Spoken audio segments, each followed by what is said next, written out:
ये बताइए, एक और आपकी पर्सनालिटी में वाज़े चेंज, दो it's not a good incident, हमारे लिए लॉस था अरशद शरीफ साहब का। और उसके बाद हमने देखा कि मैंने सुना एक प्रोग्राम में आपने कहा कि मेरा मिशन तो है ही, लेकिन अब उनका मिशन भी साथ लेकर मैं चलूंगा जब तक मेरी सांसें रहेंगी। उसकी बराबरी नहीं कर सकते वो। लेकिन उनकी जिंदगी में आपके इख्तलाफात रहे उनके साथ बहुत ज्यादा, यानी मैं तो फिर बात अच्छा ज्यादा मैं बताता हूँ कैसे। वो चंद दिनों के लिए रहे और बहुत ज्यादा रहे। वो हुआ ये था कि अरशद भाई ने सिद्दीक जान को मारा था। मैं उससे पहले अरशद भाई को 2 मरतबा मिला था और सिद्दीक जान को कभी नहीं मिला था, जिंदगी में कभी नहीं मिला था। और ना मैंने उससे पहले कभी सिद्दीक जान से टेलीफोन पे भी बात की थी, टेलीफोन पे भी बात नहीं हुई थी। लेकिन मुझे लगा कि मेरे जानने वाले ने एक ऐसे आदमी के साथ ज्यादती की है जिसको मैं नहीं जानता, तो मैं फिर उसके साथ खड़ा हो गया। अब अरशद भाई को बुरा तो लगना था कि यार जानने वाला ये मेरा है, खड़ा उसके साथ हो गया, या उनको लगा होगा। लेकिन उन्होंने मुझे कुछ नहीं कहा। कुछ अरसे के बाद एक और इशू हुआ तो जवेरिया भाभी ने मेरे खिलाफ को ट्वीट कर दिया। उसके ऊपर हमारा थोड़ा सा आपस में इख्तलाफ हो गया। लेकिन वो मामला, 1-2 सीनियर जर्नलिस्ट थे और सीनियर लोग थे, उन्होंने उसको रिजॉल्व कर दिया, खत्म हो गया 2-3-4 दिन के अंदर अंदर वो ख़त्म हो गया। उसके बाद जब मैं इस्लामाबाद गया 1-2 मरतबा, तो अरशद शरीफ साहब को भी उसी इवेंट में बुलाया गया था और मुझे भी। एक आधा इवेंट तो फौज का था, तो मैं वहाँ पे बड़ी तैयारी के साथ बैठा हुआ था कि भाई इनको आदत है मारने की, तो कहीं ये मेरे पे अटैक ही ना हो जाए यहाँ पे। तो सिद्दीक जान को भी मारा हुआ था, तो मैंने कहा ये अरशद शरीफ है भाई, कोई पता नहीं ये आके यहाँ पे मैं बैठा हूँ और पीछे से आगे। Very professional at the workplace. हाँ नहीं, वो काम में तो ही वाज द वन, वो एक था बिल्कुल। अच्छा, मुझे लगा कि मेरे पे ये अटैक ना हो जाए, लेकिन नहीं हुआ। एक दिन एक और इवेंट में हम थे, तो अरशद भाई ने, वो लेट आए, मैं पहले से बैठा हुआ था, उन्होंने सबसे हाथ मिलाया, तो मैं खड़ा हो गया अपनी बारी पे। तो मुझे लगा कि शायद मेरे से हाथ नहीं मिलाएंगे, लेकिन उन्होंने ना सिर्फ हाथ मिलाया बल्कि उन्होंने पूछा कि कब आए हो, कब आए हो, वापस जाना है या यहाँ रुकना है।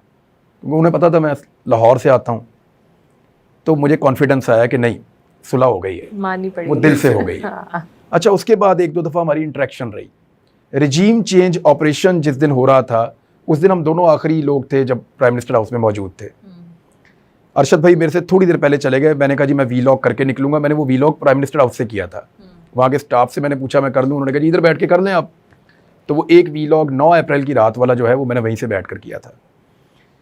तो इस सारी सूरत हाल ने हमें एक दूसरे के करीब ले आई, और मैंने जब गौर किया ना, तो वो बहुत जीनियस आदमी था अरशद शरीफ। वो धीमी आवाज़ में, हल्के लहजे में वो इस किस्म के फैक्ट्स बयान करता था कि आप उसको डिनाई नहीं कर सकते थे। उसकी कागजात पढ़ने की जो स्पीड थी, डॉक्यूमेंट की रीडिंग की स्पीड, वो पाकिस्तान में किसी सहाफ़ी की नहीं है। वो स्कैन करता था पेपर को। So it actually gives you a setback when he is no more. हमने देखा कि एक ऐसा आदमी हमारे बीच में है कि जो जीनियस है, जिसको आइडियाज़ बहुत ज़्यादा आते हैं और वो बहुत ज़्यादा काम करने की कैपेसिटी रखता है। वो बहुत घंटों तक काम कर सकता है और कंटिन्यूसली बातचीत कर सकता है इश्यूज़ के ऊपर।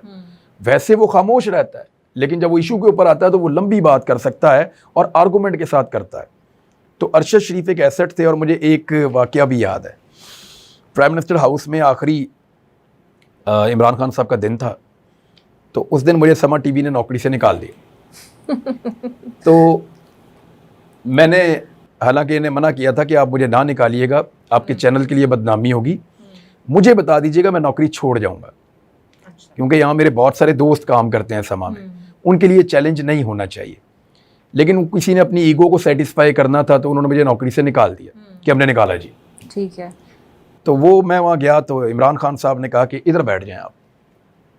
उनके साथ एक जगह थी, तो मैंने उन्हें कहा जी मेरी वहाँ जगह, मैं हमेशा अपनी जगह पे बैठता हूँ, वहाँ कभी नहीं बैठना चाहिए जहाँ से आपको कोई उठाए। तो अरशद भाई ने मुझे यहाँ से पकड़ा, पहली मरतबा उन्होंने मुझे टच किया, जैसे फिजिकली पीछे से आके पकड़ता है, और मुझे पकड़ के वहाँ बिठा दिया कि today is your special day, आज आप विक्टिम हैं, तो इधर बैठे आप। तो खुद भी वो बैठ गए मेरे पास ही अरशद भाई। तो मैंने कहा अगर किसी और को यहाँ बैठना है तो अपनी नौकरी से इस्तीफ़ा दे के आ जाए। वो मुझे याद है सारे उस पर हंस रहे थे। तो वो मुझे याद है बात, अरशद भाई के साथ पहला एक ऐसा इंटरेक्शन जिसमें उन्होंने बेतकल्लुफ़ होकर मुझे कंधों से पकड़ के, उसके बाद फिर हम गले भी मिलते थे। जब ये रिजीम चेंज ऑपरेशन हो गया, हम अदालतों में इकट्ठे जाते थे। उन्होंने मुझे इस्लामाबाद के अंदर बुला के वहाँ से भी मेरी बेल करवाई। फिर वो मुझे इंसिस्ट करते थे कि तू इस्लामाबाद से बाहर ना जा, ये तुझे पकड़ लेंगे। फिर मुझे मना करते थे। मेरी गिरफ्तारी से 3 दिन पहले फ़ोन करके उन्होंने बताया कि अब ये तुझे पकड़ लेंगे, पूरी प्लानिंग हो चुकी है और मुझे सब चीज़ों का पता है और ये मारेंगे भी।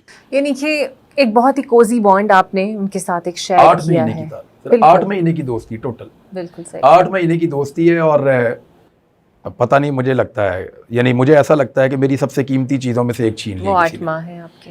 हालांकि मैं कभी ज़ोर से गले भी नहीं मिला अरशद शरीफ के, लेकिन सारे पाकिस्तानियों को लगता है।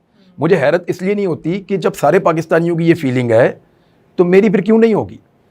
और यानी एक ही ऐसी चीज़ है जिसके ऊपर किसी जगह पे भी कंप्रोमाइज़ नहीं किया जा सकता, और वो अरशद शरीफ है। सारी चीज़ों के ऊपर ये लोग आपस में कंप्रोमाइज़ कर लें, जो मर्जी चीज़ तय कर लें, अरशद शरीफ पे कैसे कंप्रोमाइज़? हमें ऐसा ला के दिखाओ। अच्छा, ये मुझे बताइए कि अक्सर हमारे सेटअप कुछ मुल्क के ऐसे हैं कि काम अगर ज़्यादा ऑक्यूपेशन ख़तरनाक हो जाए ना, तो घर वाले कभी पहले प्यार से समझाते हैं, फिर पाँव पकड़ लेते हैं, फिर प्रेशराइज करते हैं कि बस करो, छोड़ दो। सो आफ्टर अरशद इंसिडेंट कभी घर वालों ने प्रेशराइज किया कि इट्स इनफ, छोड़ दें अब आप इस सबको? मुंह से नहीं कहते, कभी भी एटीट्यूड दिखाते हैं, आंखें बोलती हैं सिर्फ, और कुछ भी नहीं। मुझे हौसला देते हैं मेरे घर वाले। So who is dominant at the place? आप हैं घर पे या आपकी वाइफ डोमिनेंट है? हमने कभी इस बात का अंदाज़ा नहीं किया। मेरे बच्चे डोमिनेट करते हैं हम दोनों पे। वो आपके बच्चे इसलिए? मेरे बच्चे हम दोनों पे डोमिनेट करते हैं, बल्कि बाकी घर वालों पे भी। सो जब आपको पकड़ लिया इन्होंने और जेल की सैर आप करके आए, सो वो टाइम कैसा था आपके लिए स्पेसिफिकली? एंजॉय किया, तंग किया इन्होंने बहुत आपको, या आपका कोई ऐसा वाकया which you want to share with your viewers के दोस्ती कर लिया आपने अंदर अंदर वहाँ पे मौजूद? नहीं, पुलिस वालों ने मेरे साथ ज़ाती तौर पे वो नहीं चाहते थे कि जो कुछ मेरे साथ हो रहा है वो हो। नौकरी के हाथों मुझे उनमें, यानी वो सारे मुझे कहते थे सर मजबूरी है। ये जो कुछ भी आपके साथ हो रहा है, यानी आपके मुंह पे काला कपड़ा हम लपेट रहे हैं, आपको घुमा रहे हैं, कि थोड़ा टॉर्चर कर रहे हैं, छोटी जगह पे बंद कर रहे हैं। 4 फुट का कमरा था, सारी रात उसमें रखा उन्होंने गर्मी में। कभी कुछ करते हैं, कभी तस्वीरें बना के ले जाते थे, पता नहीं किसको दिखाते थे। कभी आंखें बांध के बाहर बैठा देते थे, हाथ बांध के, मारा भी एक दफ़ा। वो जो कुछ भी वो करते थे तो वो खुश नहीं थे वो करने में। पुलिस वाले नौकरी करते थे, मेरे साथ बातें करते थे, आके बैठ जाते थे और अपने दिल की बातें करते थे।